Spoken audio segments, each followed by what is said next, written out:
اس کا جانا جلدی لکھا تھا.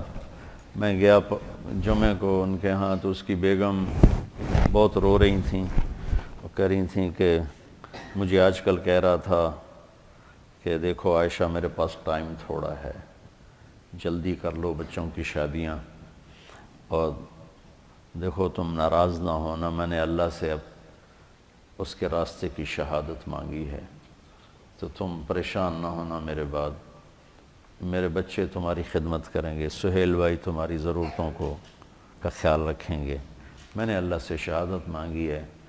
مجھے لگتا ہے میری عمر بس 52 سال ہی ہے، 52 سال کی عمر میں انتقال ہو.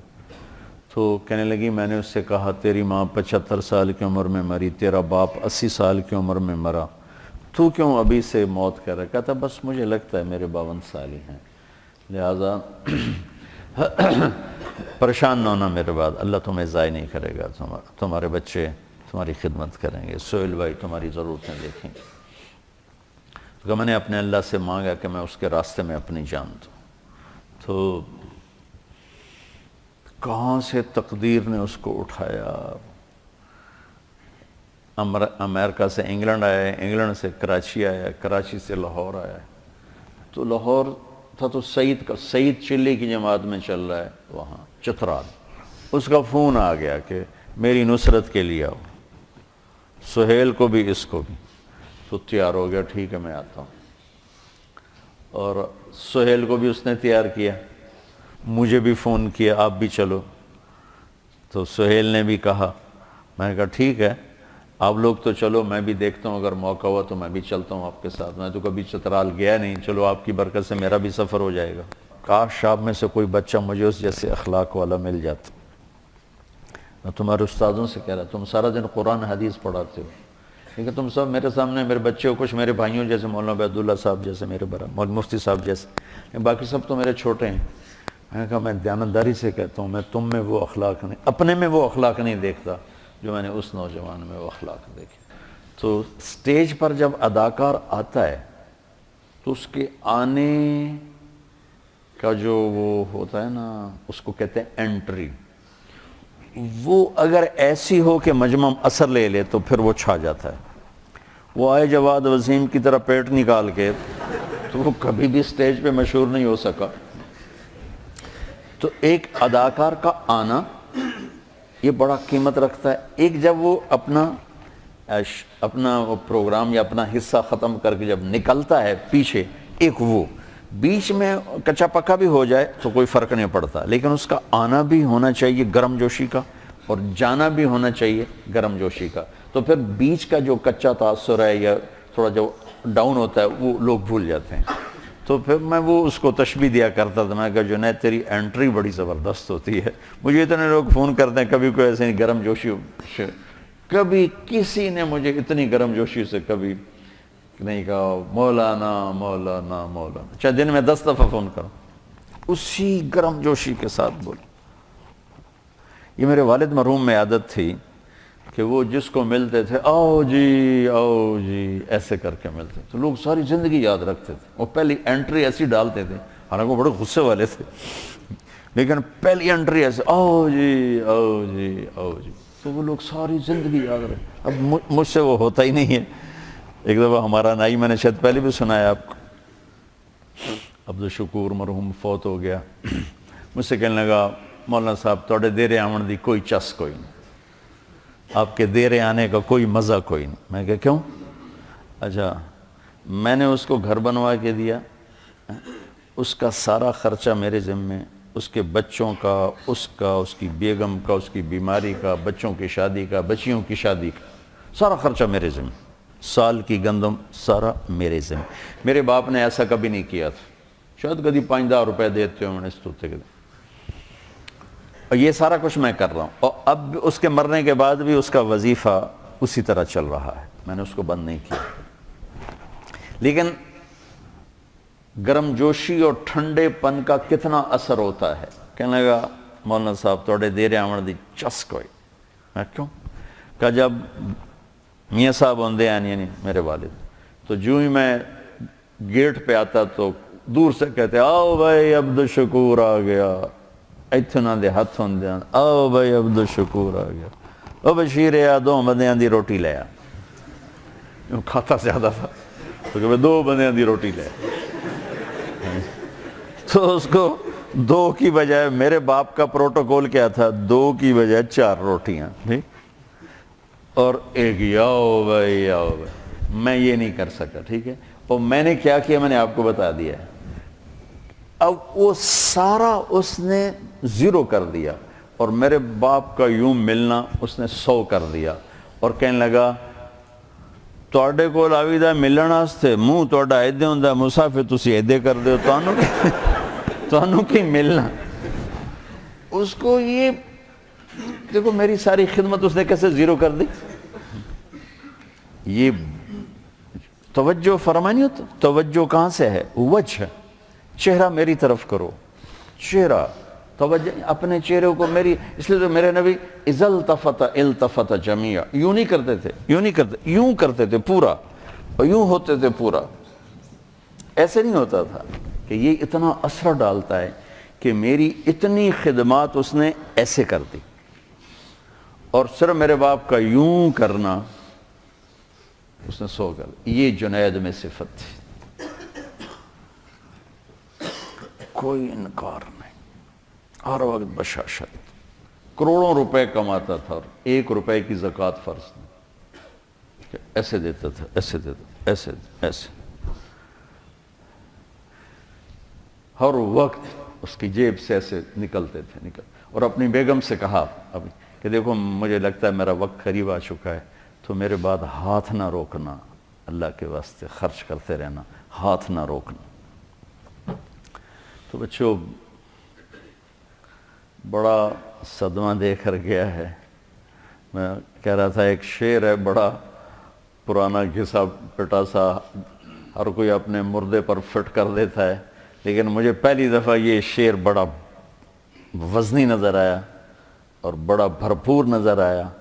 اور اس شعر کا اگر کوئی مصداق ہے میری اس زندگی میں تو وہ جنید بنا ہے. بچھڑا کچھ اس ادا سے کہ رت ہی بدل گئی، وہ ایک شخص سارے شہر کو ویران کر گیا. میں اس پر فٹا تھا. میں نے اور کسی شخصیت پر ایسا ماتم نہیں دیکھا، ایسا رونا دھونا نہیں دیکھا. میرے عزیزو دیکھو میں تمہارا استاد تو کوئی نہیں ہوں، کیونکہ میرا پڑھانا تو ہوتا نہیں، تمہارے استاد بیٹھے. ہمیں سبب ہوں اس سارے، اللہ نے مجھے سبب بنایا آپ بچوں کے جمع ہونے کا، یہ ایک سسٹم کا. زندگی اس امت کو مختصر ملی ہے، کام بہت بڑے ملے ہیں. اس میں سارے نہیں ہو سکتے، سارے نہیں ہو سکتے، ایک ہی ہو سکتا ہے. ایک سے مراد ہے یعنی جو زیادہ اہم ہیں ان میں لگا جا سکتا ہے. ابو غدہ رحمۃ اللہ علیہ نے بھی اپنی کتاب میں لکھا ہے کہ علم لا محدود ہے، زندگی محدود ہے، لہذا سب کا احاطہ نہیں ہو سکتا، تو اپنے آپ کو اہم فل اہم میں لگاؤ. ایسے نہ ضائع کرتے پھرو، منطق کے پیچھے لگ گئے، فلسفے کے پیچھے لگ گئے، پتہ نہیں شعر و شاعری کے پیچھے لگ گئے. وہاں لگو جہاں کچھ کما سکو. آپ میری سب سے قیمتی متاع ہو. میرا اپنی معیشت پہ کوئی محنت نہیں، اس لیے میرا اس سے کوئی تعلق نہیں بن سکا. گھر میں میرا رہنا واجبی سا. میری محنت جو بھی ہے ٹوٹی پھوٹی محنت کا لفظ تو کہنا ہی توہین ہے، جو بھی گزری آوارہ گردی گزری، اب جیسے بھی گزری، جوتیاں چٹ کھاتے گزری. تو اب لوگ نا میرا سرمایہ ہو. اور جب آدمی کے پاس سرمایہ تھوڑا ہو نا تو وہ چاہتا ہے کسی اچھے کاروبار میں لگے تاکہ پروفٹ زیادہ ہو. جس فصل میں منافع زیادہ ہو وہ لگاتے ہیں.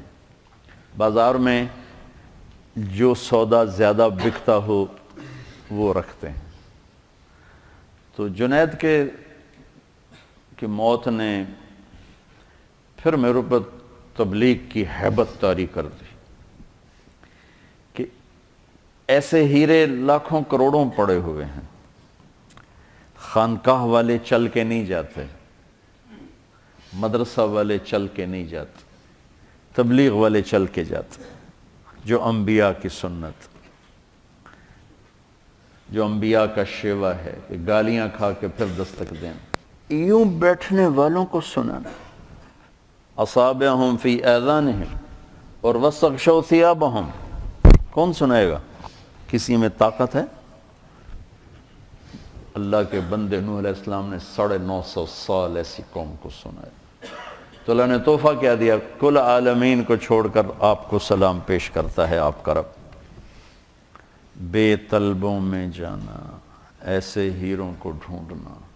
اچھا میں کبھی تقابل نہیں کرتا، میں متعصب نہیں ہوں کہ میں کہوں بس یہی ہے اور کچھ نہیں ہے۔ جہاں سے ایک آدمی کو بھی فائدہ ہو رہا ہے اس کو بھی سلام کرتا۔ تمام دین کی محنتوں کی میرے دل میں عظمت ہے، قیمت ہے، مجھے کسی ایک کو اختیار کرنا ہے تاکہ مجھے بھی فائدہ ہو، تو میں اس میں لگنا چاہتا ہوں جس کا نفع مجھے دنیا اور آخرت میں زیادہ ملے، چونکہ ٹائم بھی تھوڑا ہے، عمر بھی تھوڑی، اسباب بھی تھوڑے ہیں، کام بے شمار ہیں۔ تم خالی راستے سے پتھر ہٹانے پر بھی لگ جاؤ تو اللہ اس پر بھی بہت بڑی جنت عطا فرما دے۔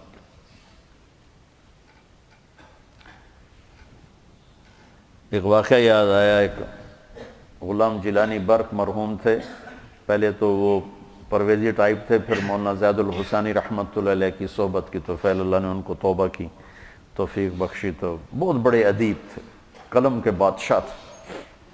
تو ان کی کتاب میں ایک واقعہ تھا کہ ایک شخص کسی عورت پہ عاشق ہو گیا، وہ ایک جادوگر کے پاس گیا کہ مجھے کوئی عمل کر کے دے، یہ میرے قابو میں آ جائے۔